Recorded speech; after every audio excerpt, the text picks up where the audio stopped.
New Mexico's chili crop should be ready for harvest next month. But don't get too excited. There is growing concern about how good that harvest will be. Here's News 13's Jeff Todd. Right now, the conveyor belt sits silent, and the repairs are underway in the green chili room at Gillis Farms in the Mesilla Valley. But the harvest isn't expected to start for a few more weeks, and this year, it may be later than normal. There is going to be a shortage. Just when they see it in the store, they need to get it while it's there and not wait.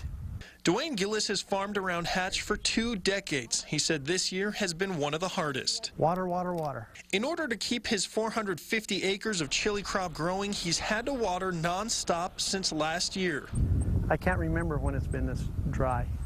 Because of the extreme we've had in this last month, it stressed the plants, and it's been really hard to keep them thriving. He didn't even want to tell us how much his irrigation bill has been. Because it would just blow people away. Which is going to make this year's crop more expensive because it's going to be passed on to the buyer. Many farmers in southern New Mexico haven't been allowed to use water from the river, so they've relied on well water. Other farmers have just given up on the chili crop. They've had to leave land out or plant cotton because without the water from the river, and without well water, they just couldn't survive on 4 inches. With clouds finally building to the west, farmers are concerned. Because the plants have been through such a harsh summer already being irrigated, a large monsoon would actually be a bad thing for the plants because they've been through so much stress, especially with the recent heat.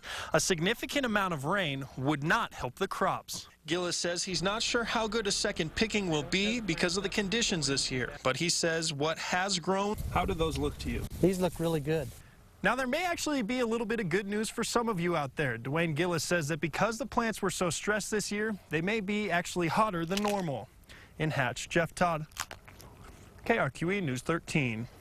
And when you're hot, you're hot. Many growers will start harvesting in early August, but as Dwayne Gillis pointed out, there's probably not going to be much of a late season crop, so you should get it while you can.